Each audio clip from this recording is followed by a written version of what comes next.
Olá!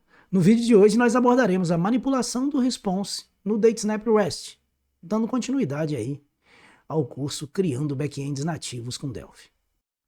Eu sou o Landerson Gomes, sou o embarcadeiro MVP, sou diretor do programa acadêmico aqui no Brasil e também criador do projeto Universidade Delphi. Essa é a nossa agenda para este vídeo. Nós vamos abordar o Response Code e o Response Message, também tratado aí como Response Status, o Response Content Type e o Response Content. Recapitulando, o protocolo HTTP consiste numa máquina cliente solicitando informações a uma máquina servidor e recebendo deste servidor a resposta, o response. Essa resposta, ela existe dentro de um determinado padrão do próprio protocolo. Então vamos entender nesse primeiro momento os códigos que regem esse padrão. Então, quando é feita uma requisição e a resposta para essa requisição é uma resposta de sucesso, por exemplo, se essa requisição foi do tipo GET, o status, o código gerado pelo servidor é o código 200. Ou seja, código 200 significa que a sua requisição foi tratada pelo servidor e a resposta para ela é OK. Existe também um código 201. Código 201 significa que foi criado. Normalmente, ele é utilizado no POST, quando você solicita a criação de um registro, por exemplo. Vale lembrar, nas aulas anteriores aqui, a gente mostrou que o DateSnap REST trabalha isso de forma invertida. Então, ele está respondendo 201 no nosso PUT. A gente vai resolver isso através dos recursos que a gente vai ver aqui mais adiante. E aí existem, na verdade, famílias para essas respostas. A família 200 é códigos de que foi feito com sucesso. A família de códigos da casa de 400, por exemplo, são códigos que teve erro no lado client. Já a família 500 é erro do lado do servidor. Então existe aí uma tabela de códigos, você pode acessar isso buscando informações sobre o protocolo HTTP. Nós não vamos entrar diretamente em cada um desses códigos aqui.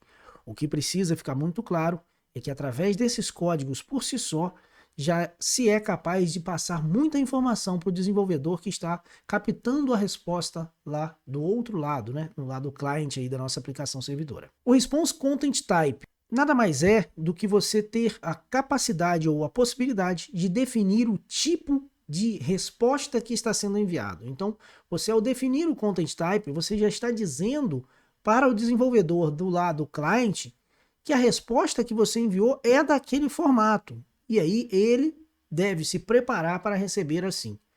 Vale aqui uma abertura de um parêntese bem simplesinho, mas muito pertinente, é que em casos de requisição POST ou PUT, em requisições em que você está do lado do cliente enviando informações para o servidor, você deve também informar o Content Type, ou seja, enviar para o servidor o tipo de informação que você está passando para ele, ok? E aí existem diversos tipos de Content Type, no caso aí do REST, a grande maioria virou quase que um padrão, mas não é um padrão, certo? Virou quase que um padrão, virou uma tendência, vamos tratar assim. O Application JSON, ou seja, a grande maioria das APIs REST hoje trabalha com formato JSON, mas você poderia ter diversos tipos de conteúdo, diversos content type. E o content é o conteúdo propriamente dito. Então, basicamente, é o valor que você está enviando dentro do body ali da sua requisição. E nesse vídeo nós vamos aprender na prática como manipular o response. Vamos até fazer a correção daquele registro lá do put, que está dando um 201 created. É para isso que a gente criou esse vídeo aqui. Vamos lá, vamos ao Delphi. Então estou aqui com o RadStudio 11 aberto. Vou abrir aquele projeto do servidor 8 mais uma vez. Vamos aqui no nosso server method e vamos diretamente no accept client, que está sendo aí o método em que está fazendo o put, tá? Então o que a gente vai fazer aqui na verdade? A gente vai criar uma situação que nos permita trabalhar a manipulação dos valores. Principalmente, o valor que a gente vai manipular aqui vai ser o valor do status code, ok? Então vamos lá. Eu vou aqui na seção de uses, vou declarar uma nova unit, é a data.dbx platform.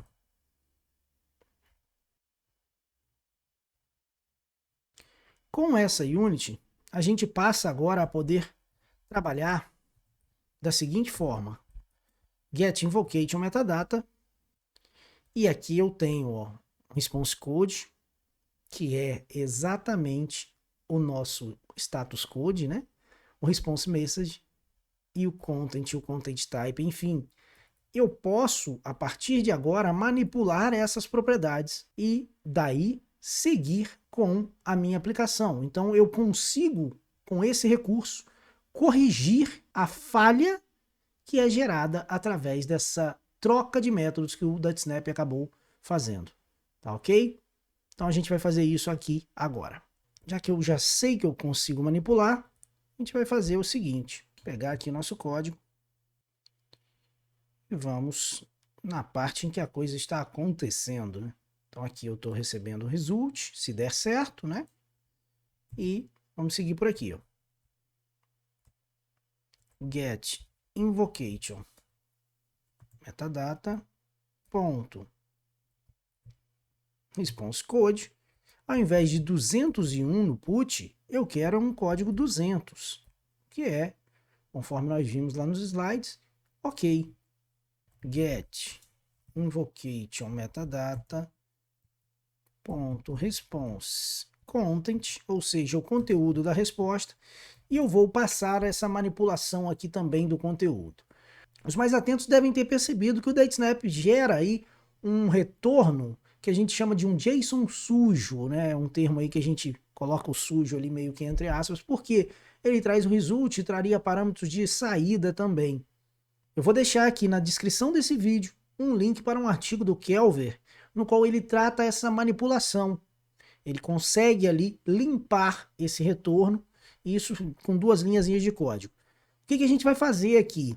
Vai fazer a mesma coisa desse tipo de manipulação, só que de uma outra forma. Então, existem 2 formas aí que eu conheço de se fazer essa correção nos rumos do seu servidor DatSnap. A primeira lá, limpando com esse post do Kelver, que vai ficar aqui na descrição desse vídeo. E a segunda é usando essa substituição aqui. Eu vou pegar o conteúdo que já existe lá e vou substituir o que eu estou recebendo aqui. Então, o conteúdo final, né, de resposta, o content da response, né, o body, vai ser o result. E aí eu estou tirando, né, aquele conteúdo padrão que tem lá, que é o result, abre colchetes e ali você recebe os parâmetros todos. Então, a partir de agora, a gente tem nessas 2 linhas aqui a tratativa para fazer a manipulação da resposta. Vamos lá, vamos conferir. Vou executar aqui o nosso servidor. Está apresentando aqui um erro, claro. O result aqui é numérico, né? É um inteiro, então podemos fazer aqui um toString. E o conteúdo ali era string. Então agora a gente fez aqui o cast, vai dar certo. Start, para startarmos nosso servidor. Vou abrir aqui o REST Debugger. Está aberto. Vamos pegar aqui, ó, e essa aplicação, esse consumo de URL que a gente está fazendo. Então, tenho aqui o Michelis, e nele a gente está passando o parâmetro 1012. O nome está sendo alterado aí para, vou tirar o E daqui, ó, Michels Roches. Principal mesmo, vamos executar. Então, ó, fiz o put. E repare que o put agora, ó, 200, ok. E se a gente for olhar o body, né, o conteúdo, ele não tem mais aquela situação dele vir dentro de um JSON. né, dentro de um JSON com a palavra result e tudo mais. Então a gente passou a ter esse conteúdo de forma limpa. Se a gente vier aqui agora e fizer o get, conferir o resultado, tá lá, ó, 10, 12, é exatamente no caso do get que a gente não mudou, continua fazendo a mesma coisa. Ó. E aqui não tem o ezinho, não tem o ezinho. Beleza? Vamos lá, vamos fazer mais aqui para a gente tornar isso mais utilizável, né? Vamos tratar assim. Então vou minimizar aqui o REST Debugger e vamos pensar no seguinte. Eu vou sempre, para eu manipular, estar recebendo o código e também passando ali o conteúdo. Se eu criar uma função que resolva isso, acho que seria uma boa para a gente. Então o que eu vou fazer, na verdade, vai ser... Vou pegar nosso projeto, vou adicionar nele uma nova unit, vou criar aqui uma classe, vou chamá-la de dsUtil.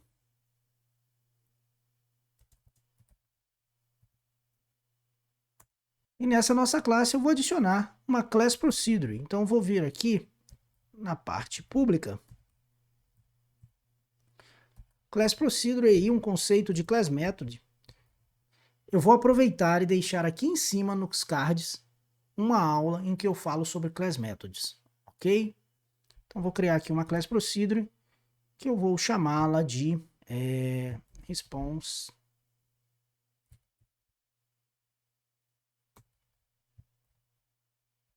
JSON. E vou receber aqui um código que vai ser do tipo inteiro e também vou receber o valor que vai ser do tipo string. Ponto e vírgula. Shift Ctrl C. Isso feito, agora o que a gente vai passar aqui? Vou fazer uma verificação que vai ser o seguinte: se eu passar um 0 ali no código, eu não preciso fazer alteração no status code. Vai ser isso. Então vamos lá. Se a código for maior do que 0, eu vou fazer o get invocation. Repare que aí ele não reconheceu o get invocation metadata, porque a gente precisa aqui fazer uso da data.dbxplatform. E agora, get invocation metadata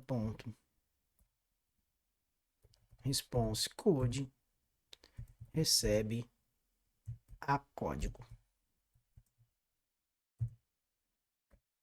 Isso feito, get invocation metadata response content recebe a valor. Então, com isso, nós criamos aqui uma procedure que não precisa nossa classe ser instanciada e que a gente vai conseguir fazer uso dando reutilização a esse código no nosso processo. Então, vou chamar aqui de classes útil, dsUtil. Está salva a nossa classe dsUtil. E aí, aqui no Server Method, o que a gente vai fazer? Vamos colocar nosso projeto para fazer o uso da nossa classe dsUtil. Na seção de Implementation. E aqui, ó, ao invés de fazer essa chamada, o que a gente vai fazer? tUtil, só conferir o nome que eu botei aqui, não botei o T, né? Botou o tdsUtil. tdsUtil. tdsUtil. Ok, tá salvo. tdsUtil ponto response JSON. E aqui, ó, o código nosso vai ser 200 e o nosso valor vai ser o result.getInvocation. toString. Faltou o ponto aqui. Ok, tá feito. Vamos passar agora na função em que a gente faz a inclusão, em que a gente faz um mapeamento para o post, né, que está em o nome de update. Ela está nos respondendo 200 e o correto é que ela nos responda 201. Então aqui, ó, onde a gente está fazendo esse processo, qual é o correto aqui a se fazer? Vamos trabalhar fazendo o seguinte: tds útil ponto response JSON, o código vai ser 201 e o valor vai ser result, que já era uma string, já está certinho aqui. Vamos fazer esse processo em todos os nossos métodos aqui, que aí ele vai limpar o nosso JSON. Então vamos pegar aqui o método clientes e vamos fazer exatamente a mesma coisa. tds útil response JSON. Aqui eu vou passar 0, afinal eu não quero que mude o código que já está, e quero apenas que seja alterado o nosso resultado final ali, nosso valor. Passando aqui um toJSON, que na verdade ele vai fazer uma conversão aí para string também, só que fazendo o encode já como JSON. Nós não fizemos o método delete, então esses 3 métodos já estão funcionais aí para a gente. Vamos tirar nosso servidor aqui de execução, compilar o servidor novamente e vamos conferir o resultado. Então, startei o processo.